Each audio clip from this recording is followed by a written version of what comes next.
Welcome back to the channel, y'all. We're back finally. A long layoff. A lot's been going on. Just bear with us. But me and my co-host Dre, we are back, and we're going to be talking about the AFC and NFC championship rounds. Obviously, we have the Bengals versus the Chiefs and the Rams versus the 49ers. I think we'll go out and start with the NFC. Rams versus 49ers. They played during the regular season. The Rams could have knocked them out the playoffs if they just held a 17-point lead, 20-point lead or something like that. They didn't do that. So yeah, they were up 17-0. Now the 49ers have beaten the Cowboys, now the Packers, and now they face the Rams. The Rams beat, who they play the first game again? I don't know why I'm drawing a blank. They beat, I can't remember. Who the Rams beat? Cardinals. Oh, yeah, that game was awful. That's why. Yeah, that game was awful. They beat the Cardinals and then just beat the Bucks, thank God. And now they play the 49ers. So what's your thoughts on this upcoming game? It's interesting, but the Rams are actually following, and I don't mean to bring up any bad blood, but they're kind of following the Bucks path, because last year the Bucks lost to the Saints twice in the regular season, a division opponent, and then in the playoffs, technically the Saints still should have won that game if it wasn't for Jared Cook. But in the playoffs they meet for a third time, and and the Bucks, they came back and they won that game. So it's kind of shaped up the same thing, division opponent. They beat them twice in the regular season. The biggest question is, can the 49ers? It's hard to beat somebody three times, like especially in football, when it's evenly matched teams in a sense. This isn't like an NBA best of 7 games and stuff like that. So can the 49ers pull it out? I don't really think so. If things go, as long as Stafford doesn't turn the ball over, which he didn't against the Bucks, everybody else turned the ball over except him. Not the 49ers, the Rams should be good to go. OBJ's been in the system longer. They got Akers back as long as he doesn't fumble. The defense seems to be a lot better, a lot more spry, and they were doing well that last matchup. I just don't know, turnovers started happening, all that kind of stuff. So I'm going with the Rams. But as long as they play mistake-free football, they should win, because you just got to force the 49ers to throw. If they're allowed to run, you saw what they've already done to, 2 top 5 offenses, with the Cowboys and the Packers. So, hey, anything's possible, but I'm going to go with the Rams. And I'm going the opposite way, going with the 49ers. One, because I hate the Rams. Let's just get that out of the way. Just don't want the Rams to win anything. Don't like Sean McVay. Don't like the Rams. Don't like the NFL. I don't even know why I'm doing this at this point. But, yeah, I'm definitely going for 49ers here. I think Jimmy G will make enough plays, or I should say don't make enough plays for the other team. And I think he'll just have a nice 198-yard game, 1 or 2 touchdowns, hopefully. They have to be able to run the ball, though, man. Mitchell's been kind of struggling to run the ball this postseason. He's going to have to get going. Obviously, Debo's Debo. Hopefully, he's healthy. They have to get Kittle involved too, man. The Cowboys game they had Kittle playing right tackle out there. I don't know why. I don't know what they were doing, but he just stood in and blocked like every play. They have to get him involved in the passing game. I know he's one of the best blocking tight ends ever, but he's also one of the best receiving tight ends ever. You can't just keep him in there to block, all game and things like that. So Shanahan is going to have to get that together. We've seen him choke in big games before. He tried to choke in the Dallas game as well, but Dallas just choked harder. The Rams, McVay's kind of the same way. My problem with McVay is I just think he gets too cute. Sony Michel was having a heck of the second half of the season. Akers comes back, and Akers basically just takes his job. Didn't earn it, didn't do anything to get it. Just, hey, we're just going to give it to you. And he almost cost him the game against the Bucks, fumbled twice. Right at the end of the half, that fumble was terrible. That could have put him up like 28-3 or something like that, 27-3. He fumbles right there with 3 minutes left. Bucks have no timeouts. He fumbles again. Bucks score, tie the game up. Just so happened Cooper Kupp just went crazy like he's been doing all year to save them. But McVay just tries to get too cute for me in my liking, so I don't really trust him. Also don't trust Shanahan, though. But since Shanahan's been there, well, I guess McVay's been there too, so I can't really count that. I'm just going with the 49ers, honestly. I really don't feel but the confident. Thing is, they both try to get cute. So it's basically which one doesn't try to get as cute as the other, pretty much. And it's crazy for me to say this. I think I trust the 49ers defense more than I trust the Rams defense. After watching that Bucks Yeah, I don't know game, why Jalen Ramsey went to sleep on Mike Evans on that touchdown throw. Like, bro, you know you're one-on-one against him and they're rolling coverage over the Scotty Miller. Like, I don't know what he he was also doing went to there, sleep but against the 49ers in the regular season. can't be having lows like that. Did it in the regular season against the 49ers in that last little drive with like a minute left. That he jumped the drag route with like 30 seconds left. Debo Samuel gets like a 40, 50-yard catch. They score. 49ers make the playoffs. Saints do not. So he's actually been struggling in the clutch as of late. So I don't know what it is. I think it's just a lack of focus. That's all I'll give it to him. Obviously, he's elite corner. And I mean, Aaron Donald's going to be Aaron Donald. Von Miller's going to be Von Miller. But if Nick Bosa's healthy, Armstead's healthy for the 49ers, I think their defense is more solid. Obviously, the Rams probably had the better players, but 49ers just seem to play together better. And so he has the Rams. I have the 49ers. So somebody's going to be wrong, probably Dre. I'll be right. 49ers will make the Super Bowl. And that'll move us to the Bengals versus the Chiefs.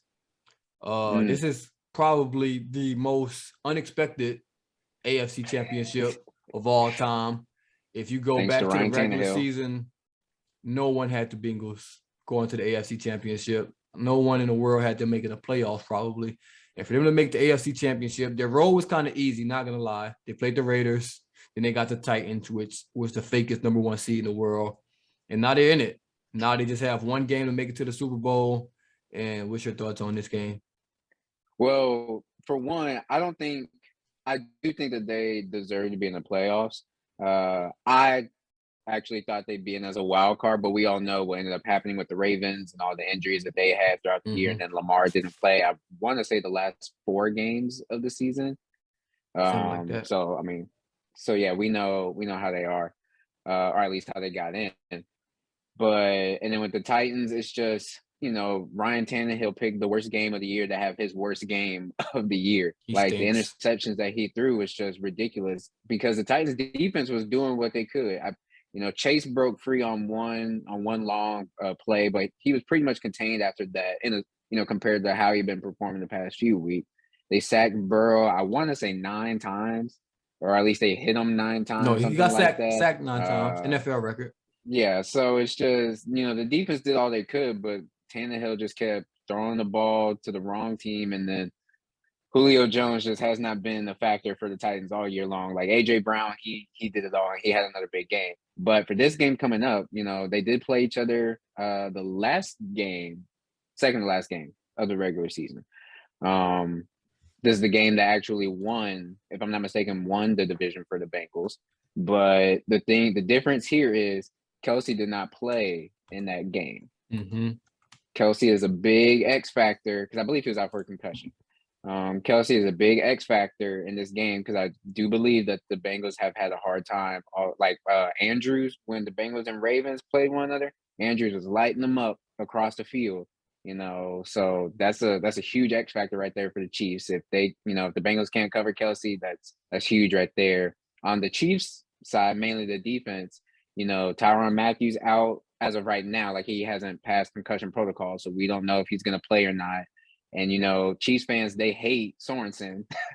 So if they got to have Sorensen back there, to help with Chase, and Chase broke every single record there is for a rookie wide receiver the last time he played the Chiefs. It's not good. It's not a smart recipe in a sense. But I do think having Kelsey back is going to be a big plus, a big bonus. I want to I think interrupt you this here, game, but which will Kelsey did play that last game of the season, or the second to last game of the season. No Clyde Edwards-Helaire is who they didn't have. he did? Mm-hmm. Kelsey did play. Oh, okay. I still think Kelsey will be an X factor in this game. Clyde Edwards-Helaire, he'll be an X factor, mainly because I've liked what Gore has done.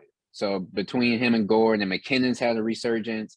So I think that'll be good. But it's really going to come down to the Chiefs defense. If the Chiefs defense just contains Chase, like they don't let Chase do whatever he wants to do, they should be all right. Because the Bengals their offensive line didn't get better in a week. So they're going to get the Burrow. They're going to sack Burrow, preferably pressure him into a couple of mistakes, maybe an interception or two, or maybe a fumble.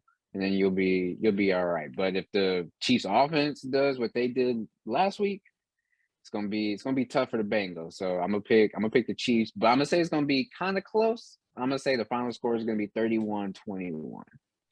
It's crazy because the first final score was 31-34. So same amount of points for the Chiefs, but they just couldn't stop Jamar Chase. And I remember this game just because it was the fantasy football championships, and I had Jamar Chase, and he won me my big money league. So hey man, if he can recreate that, Bengals have a great chance. I'm definitely rolling with the Bengals just because man, they got so many LSU guys. They got, well, I guess the main two guys are LSU. They got a couple former Saints on the team. And like I said, Jamar Chase, 11 catches, 266, 3 touchdowns that first appearance. Burrow threw for 454 touchdowns that first when they played each other in the regular season. Obviously, playoffs going to be different. But man, they're hot right now. They're the hottest team. I think Arrowhead's different. Arrowhead is different, but hey, like Joe Burrow said, he played in the SEC. Man, this is nothing. This is no loud stadiums compared to playing in the SEC. So we'll see, man. I hope the Bengals win it. I can't really tell you why they'll win it because the Chiefs definitely have the better team. I think they have the better coaching staff. Only thing Bengals have really is the better defense. Their pass rush is solid with Trey Hendrickson, former Saint. Corners, probably the Bengals defense just overall better. But as we've seen in these playoffs, man, the offenses have been going crazy. And defense doesn't win championships anymore. That's over with. That's saying that slogan, that's all over. Offense wins championships. At this point, you're going to need a quarterback to do it, unless you're the 49ers somehow. That's probably going to be their downfall. But I will say this. If Joe Burrow pulls this game off, it will be different discussions had about him next year. And he's going to be one of those. He's on a different path right now. So I won't put it all on him yet because he has to win. But if he wins this AFC championship, I do think some different discussions will be had. So Dre has Rams versus Chiefs. I have 49ers versus Bengals. We'll probably split it down the middle, 1-1.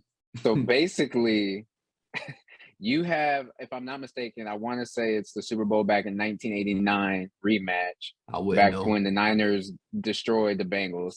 And then for me, I have probably the greatest primetime game we've seen in the last 10 years. Regular back season when game. the Rams and Chiefs played each other. And I want to say the final score was like 51-48, something like it was crazy. something Because real, then they play like in real Mexico. close by high they scoring. did something. I think So that game was in Mexico. It was ridiculous. But granted, Jared Goff was the quarterback then, not Matthew Stafford. You know, things have changed, but still the coaches are the same. And before we get out of here, just because it's been a hot topic, overtime rule in the NFL. Obviously, if you get after the coin toss, you score a touchdown, game is over. Kick a field goal, other team has a chance. I'll just go on this. The rule needs to be changed. It's a stupid rule. You're putting the ball. I mean, you're basically deciding the game on a coin toss. They like to say under the new rule, 10-1 in the playoffs. The only team to lose under that format is the New Orleans damn Saints in 2018 against the Rams. Don't get me started. But that's the only team to lose under this format. And everyone keeps saying, well, tell the defense get a stop. This isn't the regular season. This is the playoffs. It's going to be hard to stop a playoff offense. You're trying to stop the Chiefs and like the Rams. You're not just trying to stop, the Texans in the regular season. It's easy to get a stop then. You're trying to go against elite offenses, elite quarterbacks. You're probably playing the top 4 teams in the NFL at that point. So the rule sucks. They need to change it. Over 90% win percentage in anything, it just tells you that the rule is broken. If they had 90% odds in the casino, trust me, they'll change it very, very quick. So I think the NFL just need to go away, change that rule. Both teams need to touch the ball. It was a disservice. It was terrible that Josh Allen didn't get a chance to touch that ball in that game against the Chiefs. He had to at least have one opportunity to respond to Mahomes, and he didn't. And that's just bad for TV, honestly. If Josh Allen got the ball, one more time, that just made great TV from already a good game. Yeah, the way that I look at it, in the regular season, it can stay the way that it is because, it's a long season. Overtime is added time, added, strain on the NFL player's body, stuff like that. So to leave it in the regular season, that's fine. Hey, you score a touchdown first, boom, game over, it's done. But in the playoffs, the stakes are so much higher. So what I would actually, kind of prefer that they do, I think it's a 10-minute quarter now. You can leave it at 10, you can drop it to 8, but you basically just play a whole nother quarter. So you can, that's why I'm saying you can drop the time if you end up doing that. Or you can do, like you said, each team gets, a chance to, don't even do a kickoff. Literally each team gets, you do a coin flip to see who gets the ball first. And each team starts from their 25 and you got to go down the field. Opponents 25, like you're basically already there by the red zone, because professional offenses or defenses are way different than college offenses and defenses. Mm-hmm. So I still think that you need to work to get down the field. So everybody starts from the 25. You got to go, 75 yards down the field. And at the end of it, if for some weird reason, if you are still tied at the end of that regulation, then you go into sudden death, and then it's just no matter what, whatever happens. I'm not But gonna lie. At least you've given each team a whole extra. If at the end, if it's still tied, I will go to the new college rule. The new college rule was probably the best thing I've ever seen. It was a Penn State and somebody. So basically, after like 2 overtimes in their college rules, they basically have a two point conversion off. So we're just going back to back 2 point. Didn't Alabama and Auburn do that also? Yep, they did as well. So I think that format was actually that was like the most fun I had watching an overtime game. You just 2 point conversion plays back to back, and it's quick. No one wants to watch a sudden death and no one can score. And now we didn't play 80 minutes of football and stuff like that. So I think after one quarter, if they're still tied, hey, 2 point conversion off, that'll be crazy. I know people will get creative, and it'll be fun to watch, man. And it's just basically one play. You can win it on this play, lose it on this play. Who doesn't want that? Who doesn't want to watch that for sure? And it's fine, but we all know, at least for the regular season, it's fine. But for the playoffs, yeah, you gotta change. Something's gonna have. Something's gonna have to change.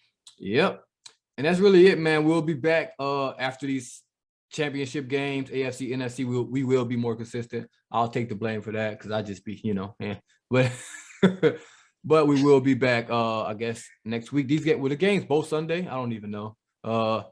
Yes. I guess they're both Sunday, so we'll be back sometime next week, hopefully Monday, right after the games or something like that. And we'll see who's in the Super Bowl, man. Like I said, he got Rams versus Chiefs. I got 49ers versus Bengals. Let us know who y'all got in the comment section below. And fuck you, Eli Apple. And we out.